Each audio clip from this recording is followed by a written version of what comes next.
My mom instilled in us a desire to read. She would drive the bookmobile home at night, and then we could go out and check out books off the bookmobile. I had written stories on any scrap of paper I could find since I was probably 5 years old. My first novel was Hope Island, and I wrote it. Basically, it started out as a project to keep the history of my home community of Plano, Kentucky. Under the Silvery Moon came about for several reasons. My kindergarten students, when 9/11 occurred, they asked questions about the children there. It was written for the children of deployed military personnel. What do they eat? How do they live? Do they have pets? Do they read books? Do their moms tuck them in at night? And those questions just haunted me.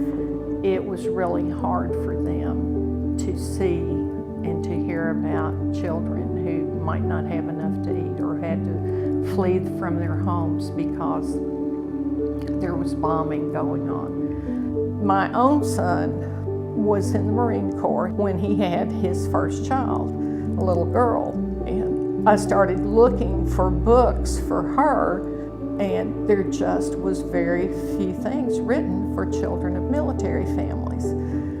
I started doing some research, found out that these kids are often called the invisible children. All of that just came together, and I thought, I'm taking those questions that my students ask, I am putting it in book form so that my granddaughter has at least one book.